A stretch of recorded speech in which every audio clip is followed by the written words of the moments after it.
مفتی صاحب کسی کی منگنی تڑوا کر خود وہاں نکاح کر سکتے ہیں، کیا یہ جائز ہے؟ حرام ہے، ناجائز ہے۔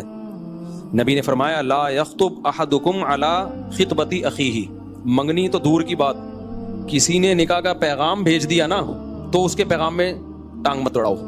آپ بیٹھے رہتے ہیں، آپ کے خاندان کی لڑکیاں ہوتی ہیں، آپ شادی نہیں کر رہے ہوتے، جہاں کوئی دوسرے نے پیغام بھیجا آپ آ جاتے ہو، ہم ہیں نا ہم ہیں نا۔ بھائی آپ اتنے عرصے سے کیوں سو رہے تھے؟ یہ بہت غیر اخلاقی حرکت ہے، میرے ساتھ ایسا ہو چکا ہے، بہت پرانی بات ہے، یہ 2009 یا 10 کی بات ہوگی۔ 2 غریب لڑکیاں تھیں، ان کی شادی نہیں ہو رہی تھی، تو کزنیں تھیں شاید آپس میں نے کہا میں دونوں سے کر لوں گا۔ ان کے رشتے نہیں ہو رہے تھے، بہت لڑکے ان کے والدین پریشان تھے، رشتے نہیں ہو رہے۔ تو میں نے کہا میں کہیں کوئی پیغام ہی نہیں بھیج رہا تھا، تو میں نے کہا ٹھیک ہے میں دونوں سے کر لیتا ہوں۔ تو جیسے ہی میں نے پیغام بھیجا رشتے دار کود گئے بیچ میں، نہیں یہ ہم ہیں نا۔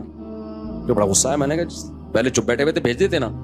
اب پتہ نہیں رشتے داروں نے کی یا خالی کباب میں ہڈی بنے، بہرحال پھر مجھے نہیں پتا ان کا کیا ہوا، کیونکہ اب پتہ چلتا ان کے بچے ہوئے، پھر وہ بچے مجھے ماموں کہہ رہے ہیں، تو ڈپریشن بڑھتی اور کچھ بھی نہیں تھا، اس لیے میں نے دوبارہ پلٹ کے دیکھا ہی نہیں کہ کیا ہوا کیا نہیں ہوا۔ خیر یہ تو ایک ایسی بات تھی، لیکن اصولی طور پر شریعت نے منع کیا ہے، فرمایا لا یصم احدکم علی صوم اخیہ، کوئی سودا کر رہا ہو نا، کوئی سودا کر رہا ہے خرید و فروخت کا، اس کے سودے کو خراب مت کرو۔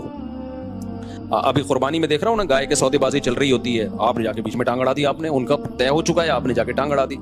تو جب سودے پہ سودا جائز نہیں ہے اور پیغام پہ پیغام جائز نہیں ہے، منگنی کا تو مطلب ہوتا ہے بات پکی ہو گئی ہے، اس پہ بیچ میں ٹانگ اڑانا کہاں سے جائز ہو گیا؟